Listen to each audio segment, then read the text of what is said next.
We're talking about size of panels with the CIP system.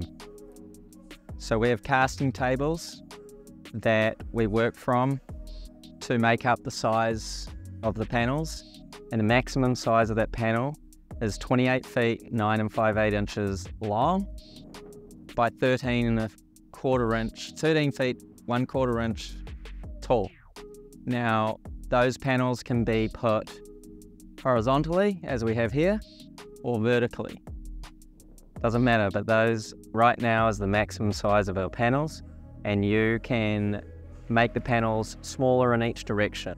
There are reasons why we have them at the maximum size of there. One is this outer veneer layer is to not be so big that we have to put cut lines in for expansion contraction, so control joints.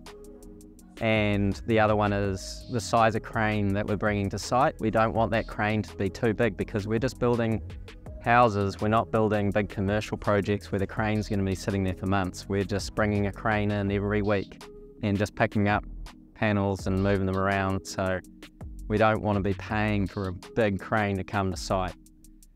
So considering building out of a CIP home, the considerations are you want to design to the system, whether the system is ICF, insulated concrete forms, CIP, wood frame, high performance wood frame, high performance light gauge steel, any system that rammed earth, cob, whatever, any system you want to design to that system.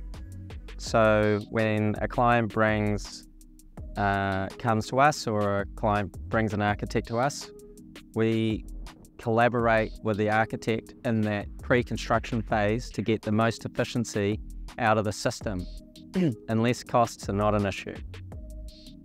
So for example, we've built a 4,500 square foot home with 19 panels, 28 panels, and we've also built that with 70 panels. And the cost difference making so many more panels is significant to something like this house, which is 3,200 square feet and is 11 panels. So you can really, these guys have done a great job of designing to the system. It's highly important, and collaborating with your builder and your architect on those systems is very, very important, and I think it's a very big miscomponent from the industry. And it'll also speed up your process of getting in the ground and getting a house built. See it many times where the architects draw or the designer has come to us and said, oh, you should be able to build this house for $1.5 million.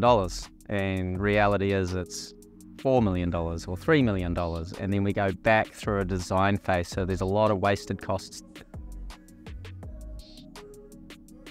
I don't take that lightheartedly. That's a big black hole in the industry, and it should be eliminated. And I think there's a lot to be learned, or a lot of education that could go on there.